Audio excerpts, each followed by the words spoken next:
Alright people, it's time for us to get back into the Division 2. I am continuing to play the sharpshooter and level up the specialization. And to do that today, we are going to engage with a part of the game that I don't normally engage with, and that is the bounty system. So every week these bounties get reset, and for the last several weeks I've been ignoring them completely, but that is all about to change. So today we're going to go in and just tackle some bounties. Now, I'm a little bit afraid to try and do them solo because I'm pretty sure if you fail a bounty, then you don't get to re-attempt it. So I'm going to activate and matchmake for as many as I can do. I have 45 intel remaining, so I'm just going to power through as many of them as I can, and hopefully my team and I can succeed. Before I go ahead and matchmake, I've changed a couple of my pieces around. This is by no means an ideal setup or anything, but I like the direction that I'm headed in. The main thing that I have equipped right now that I'm interested in is the Araldi Holdings brand set. We've got accuracy, headshot damage, and marksman rifle damage from this brand set. And the marksman rifle is something I want to take advantage of when I play the sharpshooter, having the ability to fight at super long ranges because of that scope. It feels pretty cool. It doesn't feel optimal for DPS, and I'm kind of not that great with them, but there's something about one-tapping red bar enemies that's very satisfying when I do manage to land those headshots. So anyway, with all of that said, let's get into that bounty and start shooting some stuff. I suppose I should probably mention my entire loadout because that is mildly important. I have a marksman rifle with the digital long zoom scope on it. We've got a submachine gun. For grenades, I've got the flashbang. That's pretty cool. The drone is the scanner drone that we saw in the previous gameplay session with the sharpshooter, so we can send it out, and then it starts scanning the area for hostiles and friendlies and other environmental objects. And we have a turret that we can throw it down, and it will shoot any enemies that it comes across, or we can command it to shoot a specific target. Alright, we are inside the building where I believe the bounty targets are located, and unfortunately we haven't found anybody to help us with this, and it's probably because I'm doing this very close to reset at an obscure time of day. So yeah, this is going to be a bit of a struggle, but let's see what we can do. Let's try not to alert the enemies first things first, and get a nice survey of what we're up against. We got some purples, we got some reds, and we don't have the best opportunities to use our marksman rifle, so I'm probably going to end up using my submachine gun for most of this. But what I'm also going to try to do here is keep my drone out so that it can scan the area. So I'm going to put it down in this spot where it's nice and hidden. I'm going to plop my turret on the banister. I'm going to throw a flashbang through the door and just light some fools up. Let's switch over to the submachine gun and just start laying into these fools. Let's do it. Let's do it before they unblind. We got a couple of targets. This guy's trying to push up the stairs, but that's fine. I got him. And we kind of thinned out the herd, and that's exactly what I wanted to do. The flashbang is very, very satisfying. So now that we've kind of thinned them out a little bit, we're starting to matchmake, so reinforcements are on the way. The cavalry's coming. Missed. Whiff. I thought they were going to keep moving. Goodbye. Alright, so far so good. I'm really glad that I have a teammate that's joining me, because my palms were so sweaty right now. Like, you wouldn't believe how nervous I was about failing this. But something that is pretty nice about the sharpshooter, if you go for a super long range play style, though it can be a little bit boring to just sit back and snipe like this, especially when you're me and you miss all the time. That's super not entertaining to watch. It does feel like a safe way to play the game. I don't die nearly as much when I'm sitting back like this, just kind of chilling.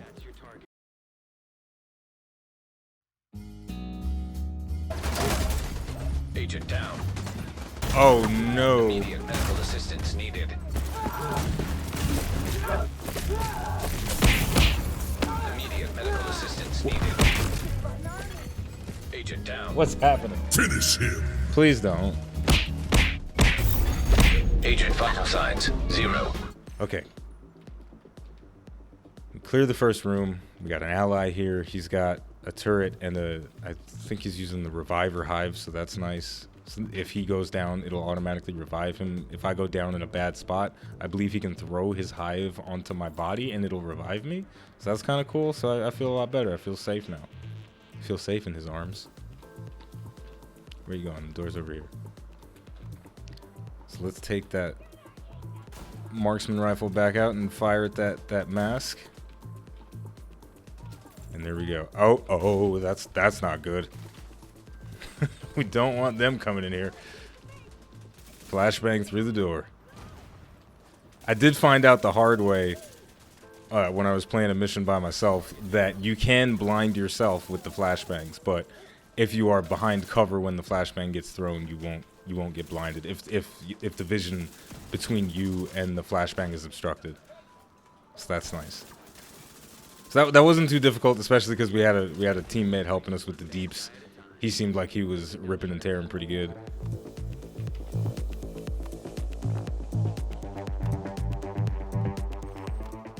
Alright, so that first bounty went pretty well. The second one was a bit of a clusterfuck, and I don't have enough intel to do a third bounty, so for the rest of the video, I'm going to take on a control point.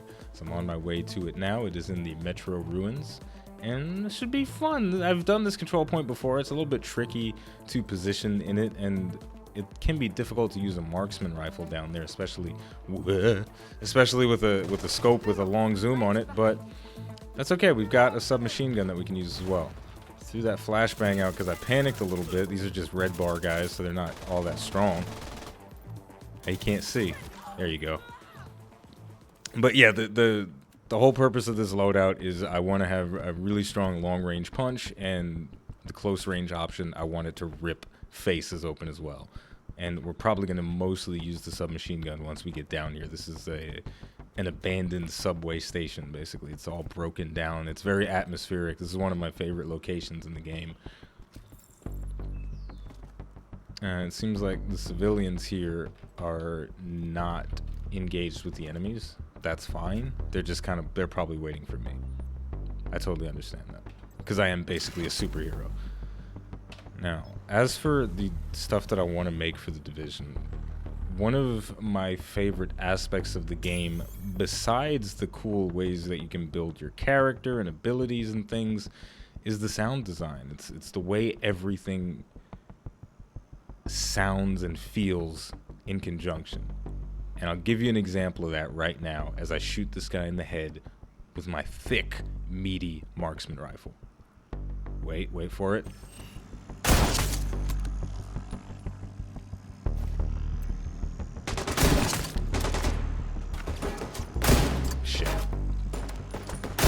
There's something about that sound and the feeling of getting those headshots that it's an undeniable feeling, and it's very satisfying. And I've always enjoyed, besides talking about how to make a build and how to optimize your playstyle, I've always enjoyed talking about how different things in games make you feel. And these marksman rifles, and the way they sound, the way they look, the care that was taken to make them like their real world counterparts, it's very satisfying. It's very satisfying. And if I were to make some kind of video about the Division, it wouldn't necessarily be about how to make the most optimal DPS build. It wouldn't necessarily be about the best strategies, but it would be about how these weapons, damn, I wanted to shoot that out of the sky. It would be about how these weapons feel and the sensation that they bring, how they compare to other weapons of the same archetype, things of that nature. Because that stuff is really important in a game. Although it's something that you might not always think about when you play a game and you pick up a weapon and you start using it. There's a whole set of emotions that goes through your head. You know, what makes you like a particular gun and a particular play style? A large part of that has to do with the way a weapon sounds. In Destiny 2, there's a weapon called the Ikelos SMG, and I love it to bits. I love the way it sounds. I love the way it looks. And even after it fell out of the meta, I kept using it because of the looks and the sounds of the weapon. And that's something that affects my weapon choices in the Division as well as the real world counterparts to some of these guns.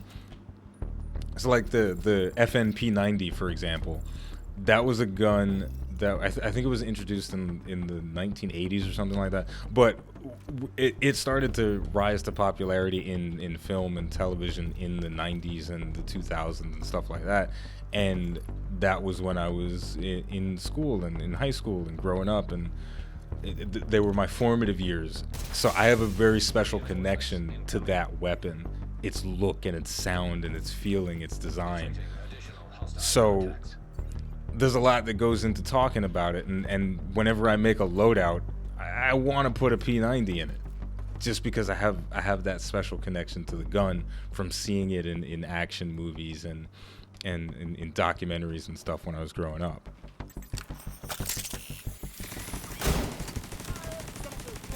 And then we go back to the marksman rifle, this idea of just one shot, one kill to the face, eliminated. Or in my case, one shot, it's probably going to be a miss, and then we have to kind of twiddle our thumbs and hope the next shot doesn't miss. I think there's something behind me. I got to be very careful about not getting tunnel vision when I use the marksman rifle, because it's so easy to just focus on that one guy that you want to take out, and you'll just completely miss the other guys that are coming for you. Throwing down a flashbang to kind of prevent their approach, I think they just rolled out of it, which is fine. It's totally fine. Sometimes grenades wind up being more of just get the hell away from me, do your dodge mechanic, but don't shoot at me thing, as opposed to, oh shit, I shouldn't have pushed up. Let's just try to get out of here. I have to pull very far back right now because this spot is not safe. Okay, let's call out our drone, because I don't really know where the enemies are, so I'm just gonna send him out to do a little bit of reconnaissance. Like, I can kind of see them because of the little chevrons above their heads, but the extra dots and the lines and stuff, that's gonna help me to better know their positioning. Hey buddy, you didn't duck far enough. But again, that's what I'm talking about, is that sound of the TAC-50. That was the specialization weapon that I was just using there, and the feeling of one-tapping an enemy from maximum health to 0 health. There's something to that. Oh, jeez. Come on. Drone helped me out there, man.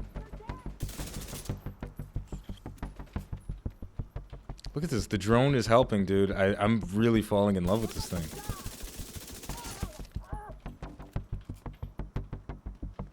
I've got wall hacks, dude. It's great. So let's pick up our loot. Just got to clear out one more guy, and then we'll have successfully taken over this level 1.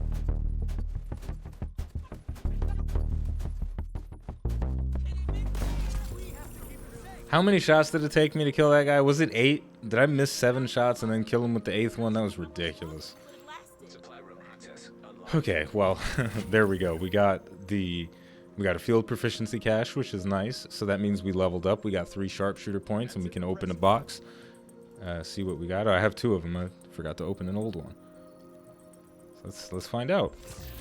Got a chest piece, an AKM. That's cool, but I'm probably going to end up deleting both of those.